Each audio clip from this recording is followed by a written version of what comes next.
Hello বন্ধুরা, আমি ইস্তাকুর ইমরান এই মুহূর্তে আছি আপনাদের সামনে। আপনারা দেখছেন আপনাদের সবার প্রিয় channel Istakur Imran on the go. Guys, আজকের এই ভিডিওটা খুবই ইন্টারেস্টিং হতে যাচ্ছে, কারণ আজকে আমার এই বাইকের মুসলমানি করাতে যাচ্ছি। হ্যাঁ বন্ধুরা, শুনতে অবাক হলেও এটাই সত্যি। চলুন শুরু করা যাক।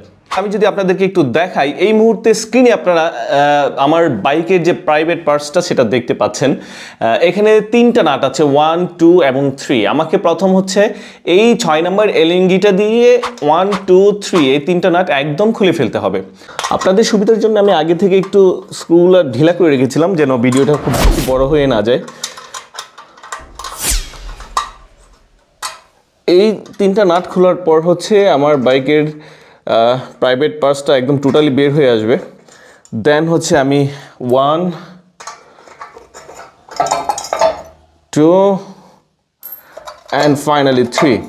তারপর হচ্ছে এটাকে একটু টান দিলেই হচ্ছে আমার বাইকের প্রাইভেট পার্টসটা বের হয়ে আসবে। সো এই যে আমার বাইকের যে প্রাইভেট পার্টসটা দেখতে পাচ্ছেন, এখান থেকে আমি 1 ইঞ্চি পরিমাণ কেটে ফেলে দিব। এইটাই হচ্ছে বাইকের মুসলমানি। সো বন্ধুরা, বাকি কাজটা করার জন্য, অর্থাৎ হচ্ছে ওই প্রাইভেট পার্টসটা কাটার জন্য যে কাটারটা প্রয়োজন সেটা আমার কাছে নেই। সেটার জন্য আমাকে একটু রেদের দোকান অর্থাৎ ওয়ার্কশপে যেতে হবে। এটা মুসলমানি করার আগের পারফরমেন্স এবং পরের পারফরমেন্স দুইটাই কম্পেয়ার করে আপনাদেরকে শোনাবো। আশা করি আপনাদের কাছে ভালো লাগবে। সো চলেন, বাকি কথা বাহিরে। হেলমেট পরিনি বলে আবার কেউ কিছু মনে করবেন না। আসলে হেলমেট না পরার কারণ হচ্ছে আমি যে ওয়ার্কশপটাতে যাব সেটা আমার বাসার খুবই কাছে, অর্থাৎ আমার বাসা থেকে এটা 1 মিনিটের রাস্তাও না, যার জন্য হেলমেট ছাড়াই আমি বের হয়েছি। আর যেটা বলছিলাম যে মুসলমানির আগে বাইকের পারফরমেন্স কেমন ছিল এবং এটার সাউন্ড কোয়ালিটি কেমন ছিল সেটা যদি একটু আপনাদেরকে দেখাই।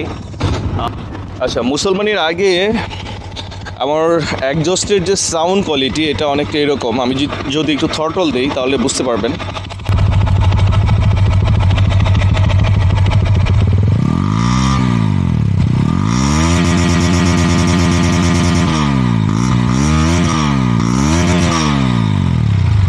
তো আমার একজস্টের বর্তমানে অর্থাৎ মুসলমানির আগের সাউন্ড কোয়ালিটিটা অনেকটা এরকম, আর মুসলমানি হওয়ার পরে এটার সাউন্ড কোয়ালিটিটা কেমন হবে সেটা কিছুক্ষণ পরেই দেখতে পাবেন। চলেন। কি অবস্থা? তো কাজ করতে হবে, মুসলমানি করাবো বাইকের। এটা ব্যাকপার্ট না, দেখায় এদিকে আসে, যেটা একটু কাটতে হবে। সাউন্ডের লাগে না, সাউন্ডের জন্য। হ্যাঁ, কাবার রেখে আসছি বাসায়, কাইটে নিয়ে পরে লাগাবো আর কি। এই যে আমি বলি, এখান থেকে এই যে দেখেন দাগ দিয়ে রাখছি না, এই যে এইটুকু, বেশি যেন আমার না হয়। কি পরিমাণ কাটছে, বেশি কাটবে না।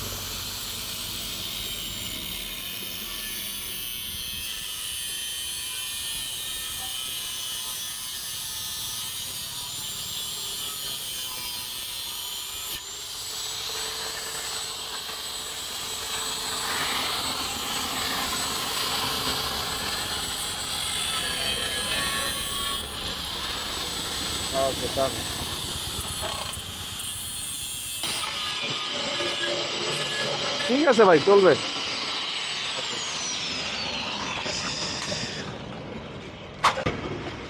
উফ, রোদ আর গরমে একদম অতিষ্ঠ।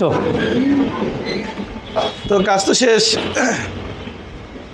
কত দিব ভাই বলেন? আরে কই আসবো না, আপনি এখন মানে মাত্র দোকান খুলছেন না, মাত্র দোকান খুলছেন না, মানে আমি কি ফ্রিতে কাজ করতে আসছি? আপনাকে অনেক অফিস আছে নাকি? অফিস না, এখন তো আমি বাসায় ছুটি। হ্যাঁ, তাহলে কি এখন চা খাবো? কিছু খাইছেন? আচ্ছা চলেন। এই পর্যন্ত এসে কখনো কিছু খাই নাই, তো আজকে খাইতে হবে, বুঝছি। আমি যদি এখন থ্রটল দিই তাহলে বুঝতে পারবেন যে আগের যে সাউন্ড কোয়ালিটি ছিল আর এখন যে সাউন্ড কোয়ালিটি কতটা পার্থক্য।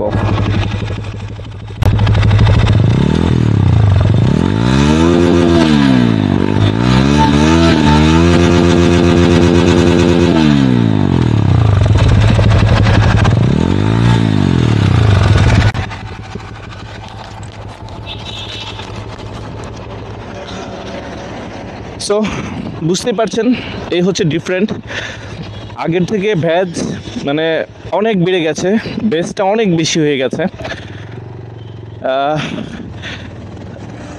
বর্তমানে স্পোর্টস বাইকগুলোর মধ্যে আমার কাছে সবথেকে ভালো এক্সজস্টের যে সাউন্ড, যেটা সবথেকে বেশি ভালো লাগে সেটা হচ্ছে টারো জিপি 1 ভার্সন 3-র যে সাউন্ড কোয়ালিটিটা, এক্সজস্ট সাউন্ডটা, এটা আমার কাছে খুবই অ্যাগ্রেসিভ মনে হয়। পাশাপাশি GPX ডেমনের যে সাউন্ড কোয়ালিটি সেটাও অ্যাগ্রেসিভ, বাট এখন এই মডিফাই করার পরে প্রাইভেট পার্টস একটু কেটে দেওয়ার কারণে, মানে মুসলমানি করার কারণে যেটা হয়েছে, এখন এইটারও এক্সজস্ট সাউন্ড অনেক বেশি বেড়ে গেছে। মানে সাউন্ড অনেক বেড়ে গেছে ব্যাপারটা ওরকম না, বাট গিফটটা বেড়ে গেছে। হ্যাঁ, আমরাকে যেটাকে বলি যে বেসটা অনেক বেড়ে গেছে। সরাসরি সাউন্ডটা শুনতে পান তাহলে বুঝতে পারবেন যে এটা বেস কতটা বেড়ে গেছে। সো ফ্রেন্ডস, আজ এ পর্যন্তই, আজ আর কথা বাড়াবো না, আপনাদের মূল্যবান সময় আর নষ্ট করবো না। যদি আমার ভিডিওটা ভালো লাগে অবশ্যই লাইক, কমেন্ট এবং শেয়ার করতে ভুলবেন না। দেখা হচ্ছে নতুন কোনো ভিডিওতে, নতুন কোনো জায়গায়, ভিন্ন কোনো টপিক নিয়ে। আসসালামু আলাইকুম। Thanks for watching this video.